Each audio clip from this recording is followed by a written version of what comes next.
Watch this. This administration, inherited an obsolete, broken, old system that wasn't meant for this. We discarded that system, and we now have a new system that can do millions of people as you need them. But we had to get rid of a broken old system that didn't work. It worked only on a very limited basis. And we're very proud of what we've done. It's incredible what we've done. And this system will now serve for the future, for future problems. Hopefully you don't have a problem like this, but something will come up. We have now a great system, and it's almost fully in gear, but it's able to test millions of people. But we inherited a broken, old, frankly, a terrible system. We fixed it, and we've done a great job. And we haven't been given the credit that we deserve, that I can tell you. But the one that really deserves the credit are the American people, because they are doing things that nobody thought they would do. What they're doing is incredible, and we're making a lot of progress, and we'll see you folks tomorrow. Thank you very much. Now, when you say that, you know, you've inherited an old system, and you keep repeating that, and you say things like you've fixed it, it makes me think about you talking about the financial system in SWIFT that we have in place now. And when you say we fixed it, it makes me feel like you already have something new and in place. And then my speculation causes me to think that it has something to do with XRP. Because when you say the American people, you know, haven't been given the credit that they deserve, are you talking about the U.S. company made Ripple? Because I have a, you know, these are the bullishness. This is the bullishness I get when you talk like this, and you're talking in code, and nobody has, you know, and can't understand what you're talking about. Because this is the type of thing that makes me want to go FOMO and buy some more XRP. Blockchain, blockchain. We talking about an intellectual choo-choo train. It's DLT up in these streets, man. That's why we rip all on that blockchain. Blockchain, blockchain. What is going on, Blockchain Monkeys? Eagle here, and I'd like to thank you for coming to my jungle. And first of all, I am no financial advisor whatsoever, nor am I a professional in blockchain technology. But there is one thing that I absolutely will do, and that's give you my opinion. So today, we're going to talk a little bit about XRP and Vechain. But before I do, I wanted to show you guys a little something that's going on with Jay-Z and Charles Schwab and Ethereum. The blockchain space is growing, and we don't even have a clue. Okay, we're going to run through Twitter real quick. We have the notorious XRP. Ladies and gentlemen, and yes, I did set my reminder. Supporters in Crypto Fanatics XRP squad around the world, please join me today on the premiere. He does excellent videos for XRP. He does it from a cinematic point of view, and it's awesome. So definitely check him out and subscribe to his channel. And we have here Jay-Z is in. Jay-Z, Charles Schwab backed Ethereum app opens doors to public. Let's take a look at this article. Okay. Right here, we have alchemy tools used by 70% of the top applications on Ethereum. I had no clue about this, okay?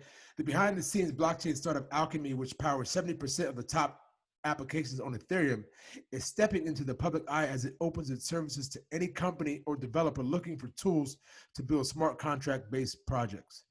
Founded in 2017 by Nikhil V, will go to him as, Joe and Alchemy until now has operated in private mode where customers had to apply to use its software to developer tools. V32 and Lau 31 met at Stanford University where they both served as teaching assistants for a database class. They have since gone on to create a firm that counts as investors Duncan Nidrar, Charles Schwab, John Hennessy, Jay-Z, Jerry Yang, Ruchi Sangvi, and Will Smith. The co-founders want to remove the complexity from building blockchain applications so the nascent industry can grow. We're all here because we believe blockchain will be as powerful as the internet, V said in a telephone interview. The San Francisco-based firm counts 4 million users worldwide and says the applications that use its services see about 7.8 billion a year move through them. Still, it's difficult to build applications from scratch. Lau said in the interview, everyone wants to build skyscrapers on Ethereum, but we don't have the tools right now. He said, we have picks and shovels. You're damn right. And that's why you should be looking at Vechain. Okay, I'm sorry. Alchemy is helping create a new type of business model known as decentralized finance, or DeFi, that doesn't feature a centralized corporation that makes decisions and is in control of its operations. Instead, these blockchain-based apps run according to their code that's stored on thousands of computers across the world. Changes to that code typically have to be agreed upon and updated by the distributed users, unlike Amazon, which can change its terms and services whenever it wants. Ethereum makes this all possible because it allows for computers, programs known as smart contracts to operate within a distributed network. DeFi applications like the prediction market, Algor, the non-fungible token platform OpenSea, the stablecoin and crypto loan service MakerDAO, and the digital scarcity collectible service CryptoKitties all use Alchemy to run their operation. The company says its tools have been used to build a majority of the DeFi market. So guys, check this out.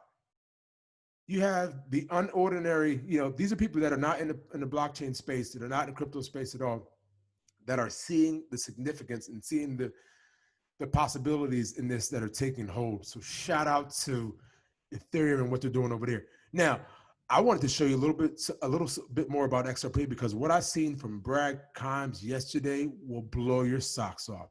Take a look. Lay it out pretty well. This is probably the first document I've seen paragraphs written about RippleNet. And yeah, you want to pull up the first page? I sure do. Should I start with 103? They get into some details about RippleNet that I've never seen IMF say, BIS, any central bank come out and say. I mean, it's always been a big secret. Well, it's not anymore. Well, here we go. I'm starting with 103. Is that okay, Mickey? Yes. Perfect. Oh, okay. So we'll do all the numbers and go through, and then we'll do the diagram at the end. Is that all right?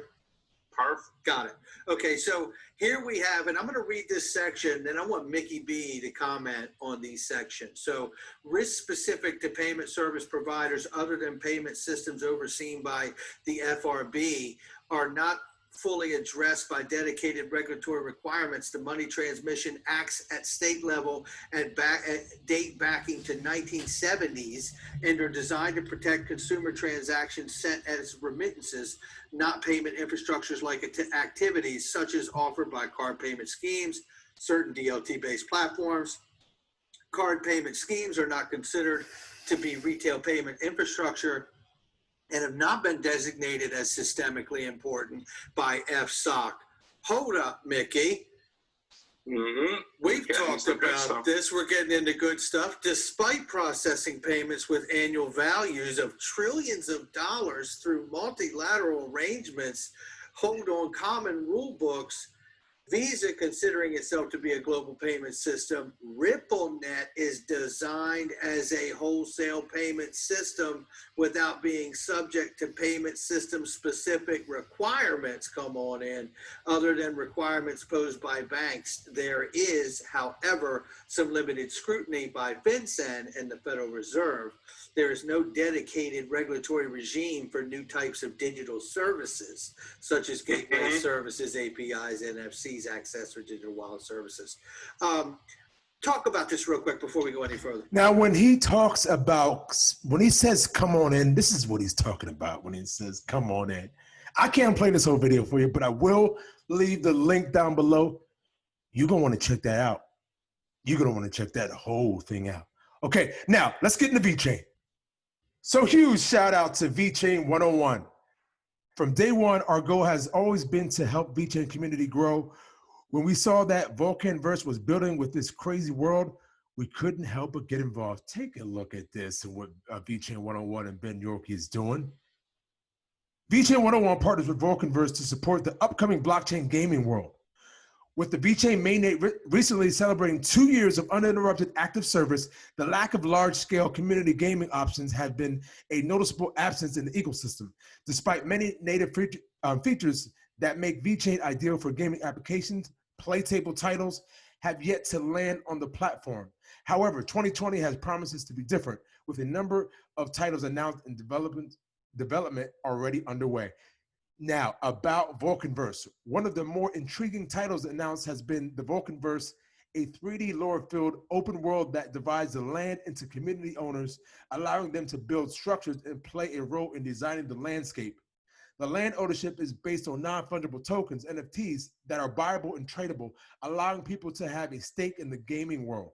Unlike other gaming worlds, the Vulcanverse will be accessible from a standalone app, giving the game more powerful graphic and audio capabilities. Currently existing worlds are limited to web apps, which focus more around primitive world building and fewer gameplay elements.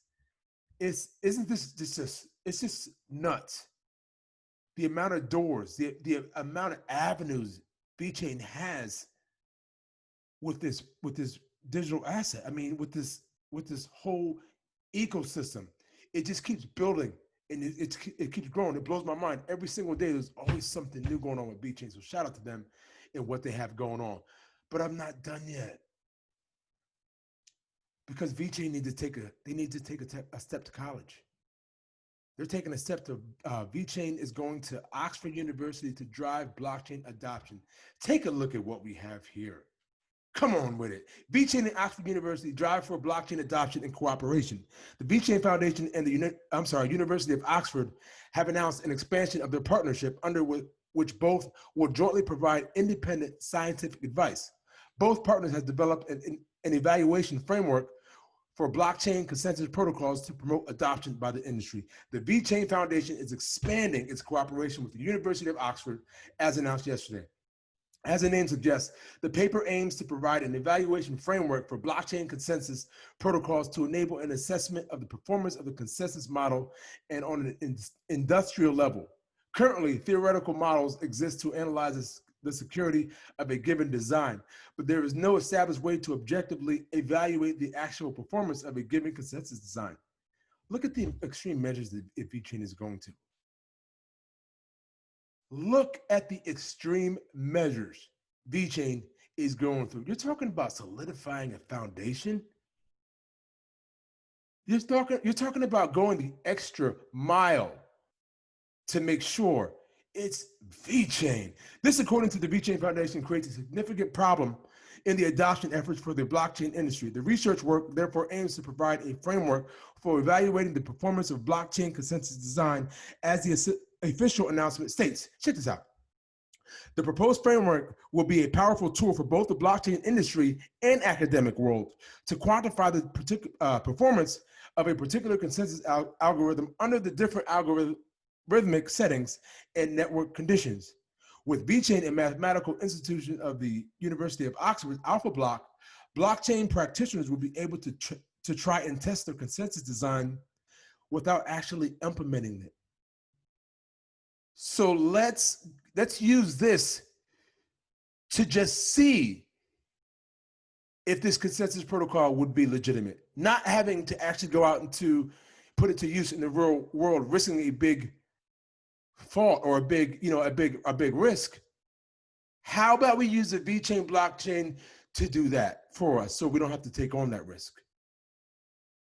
You're talking about a monster. You're talking about a big behemoth gorilla. Then you're talking about supply chain. Then you're talking about Deloitte. Then you're talking about DNVGL.